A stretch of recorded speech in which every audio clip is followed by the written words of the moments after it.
இன்னைக்கு வந்து ஆகஸ்ட் 8 மணி இப்போ ஒரு 10:30 இருக்கும்னு நினைக்கிறேன். 10:30 11 ஆச்சு.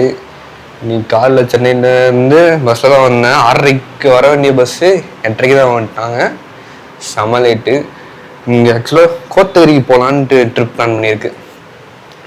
கோத்தகிரிக்கு இப்போது சாட்டர்டே இன்னைக்கு 10:30 கிளம்பலாம் தான் இருந்துச்சு. இப்போ எனக்கு தெரிஞ்சு 11 மணிக்கிட்ட ஆச்சு. போயிட்டு சண்டே ஈவினிங் ரிட்டர்ன் வர மாதிரி பிளானு. கார்த்தி வீட்டில் அப்படியே ஃப்ரெஷ்ஷாக போயிட்டு அவங்க வீட்டில் தான் வெயிட் பண்ணிருக்கேன். பசங்களாம் கொஞ்சம் அப்படியே வெளியே போயிருக்காங்க, வந்துடுவாங்கன்னு நினைக்கிறேன். கொஞ்ச நேரத்தில் கிளம்பி அப்படியே போக வேண்டியதான். போயிட்டு கோத்தகிரியில் என்ன பண்ண போகிறான்னு தெரில. ஏதோ ரெசார்ட் புக் பண்ணியிருக்காங்க, அங்கே போய் ஸ்டே பண்ணுவாங்க. ஓகேன்னு வந்துட்டேன். சுத்தமாக முடியல, போகலாமா வேணாமான்னு டபுள் மீனாக தான் இருந்துச்சு. கார்த்தி இதுக்கப்புறம் விட்டான் யூஎஸ்க்கு போயிடுவான். 2 வீக்ஸ் தான் இருக்குன்னு நினைக்கிறேன் இருப்பதுக்கு. சரி அதனால தான் வந்தேன், இதனால வந்திருக்க மாட்டேன். சரி சும்மா ஒரு வாட்டி பார்த்துட்டு போயிடலான்னு இருந்தேன். அப்புறம் கொல்லி ஹில்ஸ் தான் ஃபஸ்ட்டு பிளான் போட்டிருந்தாங்க. எப்படியும் அங்கே போயிட்டு வந்துட்டு போகிறதுக்கு சண்டே நைட்டுக்குள்ளே எனக்கு வரணும், ஏன்னா மண்டே ஆஃபீஸில் இருக்கணும். கொல்லி ஹில்ஸ் போயிட்டு வந்தால் செட் ஆகுது. அதனால் நல்லா கோத்தகிரியும் மாற்றினால டைமிங்ஸும் கொஞ்சம் மாற்றிட்டாங்க. சாயங்காலம் 7 மணிக்கு கிளம்புறதா இருந்துச்சு, காலையில் கிளம்புறதுனால பரவாயில்ல, ஓரளவுக்கு சுற்றி போட்டு வந்துடலாம். நல்லா வண்டியில் டாப் ட்ராக் போட்டது பரவாயில்ல. எல்லா பொருளும் இது இங்கேயே கொண்டு வந்து வச்சிட்டேன். இது ஒன்றும் இல்லை, அவங்க வீட்டில் ஸ்டோரேஜ் இருக்குது, அவங்க பசங்க வந்தால் எப்போ யூஸ் பண்ணிப்போம். ராகம் பேக்கரி அப்படியே லைட்டாக சாப்பிட்டு கிளம்பியாச்சு. நம்ம ஆதியோட புது வண்டியில் கிளம்புறோம். இதுதான் XUV 700. சீட்ஸ் வந்துட்டு எல்லாமே செம்ம கம்ஃபர்டபுளாக இருக்குது. ஃப்ரண்ட் சீட்லேருந்து பேக் சீட் வரைக்கும் செம்ம கம்ஃபர்ட்டாக இருக்குது. எப்போவுமே கடைசி 2 சீட் கொஞ்சம் இடைஞ்சலாக இருக்கும். இந்த காரில் அதுவே பயங்கரமாக இருக்குது. கார் ஓட்டுறது பிரசாந்த், அது ஜோதிராம், கௌதம், கார்த்தி, ஆதி. இப்போ தான் முட்டடிச்சிட்டான், தான் அவசரம் கேப்ப போடுறான். காருக்குள்ளே எடுத்த வீடியோஸ் எல்லாம் பாட்டு ஓடிட்டு இருக்கனால அந்த வாய்ஸோட போட முடியல, இருந்தால் கொஞ்சம் நல்லா இருந்திருக்கும். இது ஆக்சுவலாக கார் ரிவ்யூ மாதிரி போயிட்டுருக்கு. ஆனால் நிஜமாகவே இந்த சன்ரூஃபும் சரி, கடைசி சீட் உட்காருக்கு அவ்வளோ கம்ஃபர்டபுளாக இருக்குது. நார்மலாக மற்ற கார் 7 சீட்டர் எப்படின்னு எனக்கு தெரில, ஆனால் இது சீரியஸாகவே ரொம்ப கம்ஃபர்டபுள் தான். மேட்டுப்பாளையம் கிட்ட மறுபடியும் லைட்டாக சாப்பிட்டு அப்படியே மேலே ஹில்ஸ் ஏற ஆரம்பிச்சிட்டோம். கிளைமேட் ஓகே தான், ரொம்ப சின்ன சலாக இல்லை.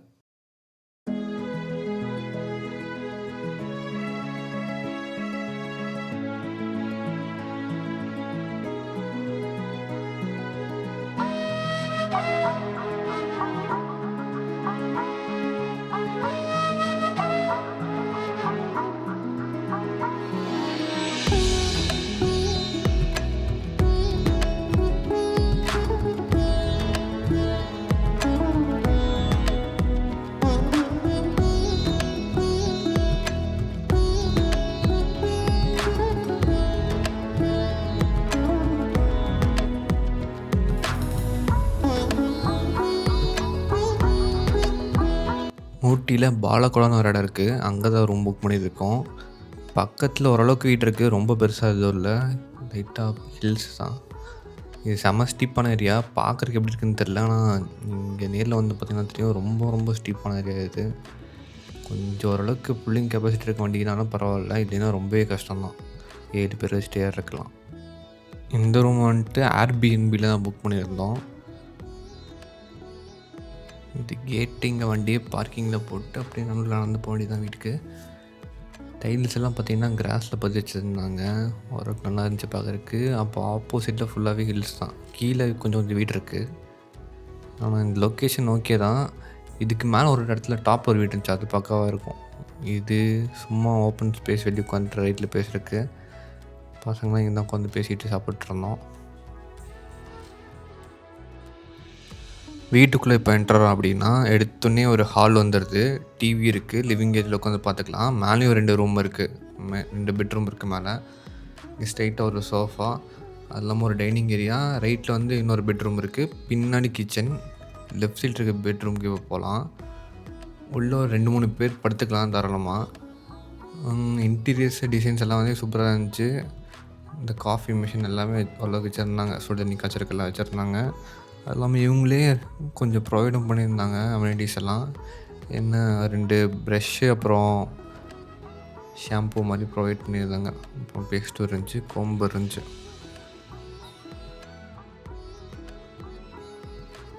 எல்லாமே ஓகே தான். ஆனால் ஹீட் இருந்தால் பெட்ரு. இருக்கான்னு கன்ஃபார்மாக தெரில. நாங்கள் போன டைமில் பெருசாக குளிர்லாம் தப்பிச்சோம். ஆனால் வின்டர் சீசனில் போனால் ரொம்ப கஷ்டம் தான். கண்டிப்பாக தேவை. கீழே டைல்ஸும் பயங்கர சில்லுன்னு இருக்குது. பக்கத்தில் எதுவுமே இல்லைல்ல. அதனால் வின்டர் சீசனில் கண்டிப்பாகவே ரொம்ப குளிராக தான் இருக்கும்.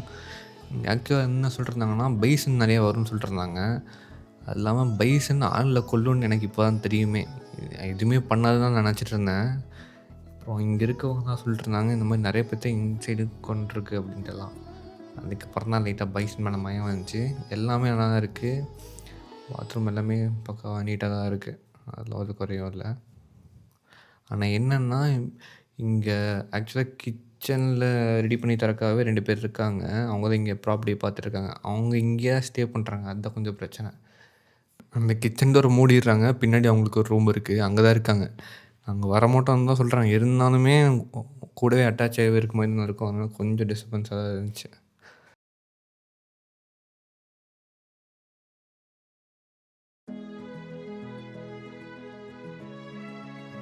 So 4 bedroom. கீழே இருக்க 2 பெட்ரூம் ஓகே. மேலே 2 பெட்ரூமும் கொஞ்சம் ஸ்மெல் வர மாதிரி இருக்குன்னு சொல்லிட்டு இருந்தாங்க. ரொம்ப நாளாக ஆள் யூஸ் பண்ணாமல் இருக்காங்க ஸ்மெல் வருங்க அந்த மாதிரி சொல்லிட்டு இருந்தாங்க.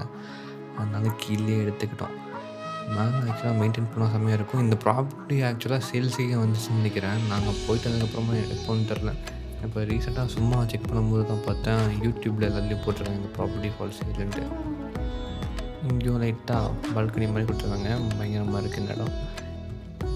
இந்த ஆக்சுவலாக ஓனர் இங்கே இல்லை. இங்கே இருக்கவங்க தான் இங்கே பார்த்துட்ருக்காங்க. நான் சொன்னேன்ல அவங்க 2 பேர் தான் இங்கே ஹஸ்பண்ட் ஒய்ஃப் நினைக்கிறேன். அவங்க தான் இங்கே பார்த்துட்ருக்காங்க.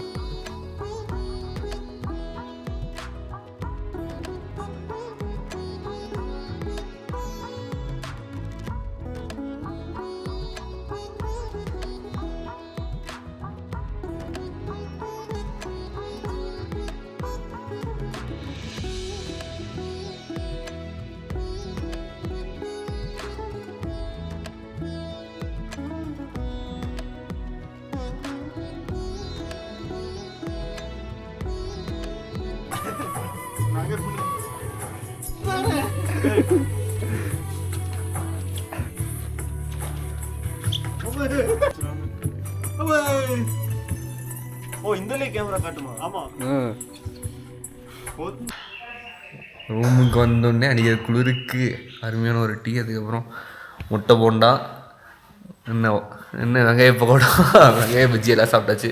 இப்போ கிளம்பி அடுத்த ஊட்டி கிளம்பிட்டோம்.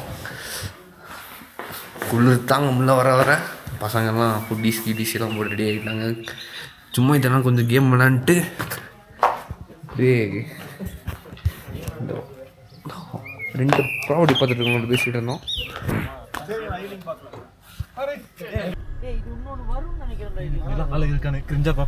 அந்த அளவு நில்ற மேபி காளான் டூ வீலர் வருதுன்னு நினைக்கிறேன். டூ வீலர் போயிடும். ஆமாம் மேப்பில் காமிக்குது. இந்த ரோடு கொஞ்ச தூரத்தில் மெயின் ரோடு வந்துடும். மெயின் ரோடு பாட்டு கனெக்ட் பண்ணிட்டியா? இங்கேயும் சனிக்கிழமை ஸ்கூல் வைக்கிறானுங்க. வர வர நைட்டு சாப்பிட்றதுக்கு பார்த்தீங்கன்னா ஜெம் பார்க் ஊட்டிக்கு தான் வந்திருக்கோம். இங்கே ஒரு சைனீஸ் ரெஸ்டாரண்ட் இருக்குது உள்ள, அங்கே சாப்பிட்லான்னு தான் வந்திருக்கோம். ஆல்ரெடி பசங்க ஒரு வாட்டி வந்திருக்காங்கன்னு சொன்னாங்க, நல்லாயிருக்குன்னு சொன்னாங்க. சரி இங்கேயே சாப்பிட்லான்னு வந்துட்டோம். உள்ளே பார்த்தீங்கன்னா எல்லாமே நல்லா தான் இருக்குது. உள்ளே ஒரு ஹால் ஆஃப் ஃப்ரேம் போட்டிருக்கு. அங்கே வந்துட்டு இங்கே என்ன செலிப்ரிட்டிஸ் வந்தாங்கன்ட்டு எல்லாத்தையும் ஃப்ரேம் போட்டு வச்சுருக்காங்க. ஒரு கிரிக்கெட்டர்ஸ், ஆக்டர்ஸ், அப்புறம் பெரிய பெரிய போலீஸ், நேவி ஆஃபீஸர்ஸ் எல்லாரும் இங்கே இருக்காங்க. ஃபோட்டோவில் இருக்குது. விவேக்கு யுவராஜ் எங்கே இருந்துச்சான்னு தெரில. இந்த ஜேட் கார்டன் இங்கே தான் நாங்கள் உள்ளே சாப்பிட வந்தோம். சைனீஸ் ஸ்டைல் இது ஆக்சுவலாக. உள்ளே பார்த்தீங்கன்னாவே தெரியும், ஃபுல் அண்ட் ஃபுல்லாகவே அந்த மாதிரி தான் ஃபுல்லாக இன்டீரியரும் டிசைன் பண்ணியிருக்காங்க. வெளியும் சூப்பரான ஏரியா இருந்துச்சு. கூட்டம் ரொம்ப கம்மி. சரி குளிர் அடிக்கிறதுனால எதுக்கு தேவையெல்லாம் வெளியே உட்காந்துதான் உள்ளே உட்காந்துட்டோம். சாப்பிட்றதுக்கு அப்புறம் வெளியே உட்காந்து சாப்பிட்டா ரொம்ப ஆறி போயிடும். இந்த சூடாக சாப்பிட்லாம் தான் உள்ளே உட்காந்துட்டோம். குவாலிட்டி பக்காவாக இருந்துச்சு. எல்லாமே செம்ம ஃப்ரெஷ்ஷாக தான் இருந்துச்சு. டேஸ்ட் வைஸ் பார்த்திங்கன்னா ஓகே. ஃபுல் அண்ட் ஃபுல் டிஃப்ரெண்ட்டாக இருந்துச்சு. நம்ம நார்மலாக சாப்பிட்ற சைனீஸ் ஸ்டைலில் இல்லாமல் ஃபுல் அண்ட் ஃபுல் ரொம்பவே டிஃப்ரெண்ட்டாக தான் இருந்துச்சு. நல்லா தான் இருந்துச்சு.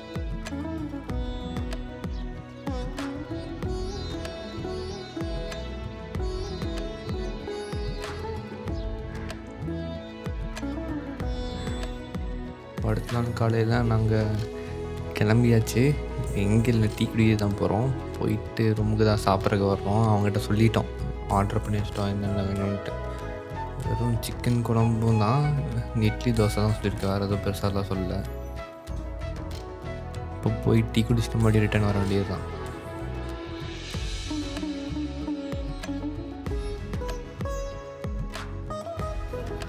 Start camera action. டீ கேட்குறது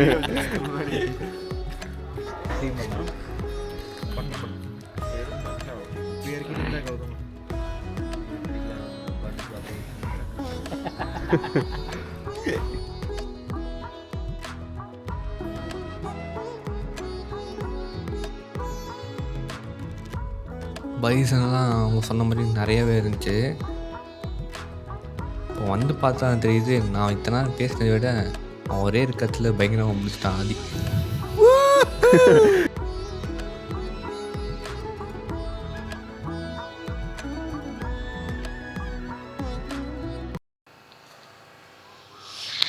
பயங்கரமான கிளைமேட்டு, அருமையான சாப்பாடு. காலைல இருந்துச்சு இட்லி தோசை, அப்புறம் சிக்கன் எல்லாம் இங்கேயே செஞ்சு கொடுத்துட்டாங்க. டேஸ்ட்டெல்லாம் நல்லா தான் இருந்துச்சு. அப்புறம் 2 பேர் ஒருத்தர் வெஜ் இருந்ததுனால சாம்பார் தனியாக எக்ஸ்ட்ரா வச்சு கொடுத்துருந்தாங்க. பரவாயில்ல, ஒரு ஆளுக்காகவும் வச்சு தராங்க. ஃபுட்டு டேஸ்ட் நல்லா இருந்துச்சு. நேற்று நைட்டு நாங்கள் போய் சாப்பிட்ட அந்த சைனீஸ் ரெஸ்டாரண்ட்டு தான் குவாலிட்டி, அப்புறம் ப்ராடக்ட் எல்லாம் ஃப்ரெஷ்ஷாக தான் இருந்துச்சு. இந்த சிக்கன் எல்லாம் செம்ம ஃப்ரெஷ்ஷாக இருந்துச்சு. ஆனால் டேஸ்ட் ஓகே, ரொம்ப ஆவரேஜ் இல்லை, ஆவரேஜுக்கு மேலேயே நல்லா தான் இருந்துச்சு. ப்ராப்பர் சைனீஸ் அந்த மாதிரி தான் இருந்துச்சு. நம்ம நார்மலாக சாப்பிட்ற மஞ்சூரியன் மாதிரிலாம் இல்லை. கோகர்ணா ஒரு சாப்பிட்டேன், அந்த டேஸ்ட் சிம்லராக இருந்துச்சு. அப்படியே போய் கிளம்பி அடுத்து போட் ஹவுஸ் போக போகிறோம். போட் ஹவுஸ் போயிட்டு எல்லாம் கிளம்பிடும்னு நினைக்கிறேன். போயிட்டு ஒரு சாயங்காலம் 7 மணிக்குள்ளே வீட்டுக்கு போகிற மாதிரி தான் ஓகே தான். 7 மணிக்கு கிளம்பிட்டான். அப்புறம் வீட்டுக்கு போயிட்டு அப்புறம் கிளம்பி சென்னைக்கு வேறு போகணும். அதுதான் மேட்ரு. இன்னும் பஸ் புக் பண்ணல. ஒரு 9 மணி 10 மணி அந்த மணி புக் பண்ணிக்கலான்னு பார்க்குறேன். எப்படியும் 7 மணியாச்சும் ஆயிரம் நினைக்கிறேன் போகிறதுக்கு.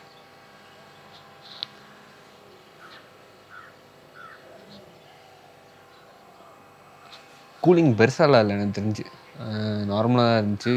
நைட்டும் விடியங்காத்தால சாயங்காலம் விடியங்காத்தாலும் 14 அந்த மாதிரி தான் இருந்துச்சு. நைட்டு ஒரு 8 to 10 வந்திருக்கும்னு நினைக்கிறேன். ரொம்ப குளிர்காலத்தில் போனோம். ஒரு 4-5 வாரம் மணிக்கு என்ன குறை வந்தால, அப்போ அந்த மழையை நனைஞ்சிட்டு அந்த குளிரில் இருந்தப்போ இதுக்கு இது எவ்வளோ பெட்டர் தான் எனக்கு தெரிஞ்சு. நம்ம இதை விட குளிராக வந்திருக்கும், அதனால் பெருசாக தெரில. எப்போவுமே குள்ளாக இல்லாமலாம் இருக்கவே மாட்டேன். இந்த வாட்டி குள்ளாக கொண்டு வரல, ஒன்றும் கொண்டு வரல. டிஷர்ட்டை போட்டு தான் சுற்றிட்டு இருந்தேன். அப்போவும் பெருசாக எதுவும் தெரில, ஓகே தான். சரி, ஓகே.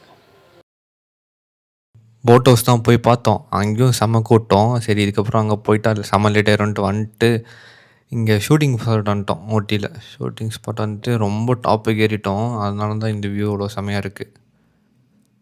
இங்கே கொஞ்ச நேரம் அப்படியே உட்காந்துட்டு ரிலாக்ஸ் பண்ணிட்டு கிளம்பிட்டோம். கிளம்புறப்போ பார்த்தீங்கன்னா கிளைமேட் பயங்கரமாக இருந்துச்சு. இது நாங்கள் இருக்கிறப்ப இருந்தால் நடந்துருக்குன்னு யோசித்தேன். சரி, ஓகே, அடுத்த வீடியோவில் பார்க்கலாம். Bye by.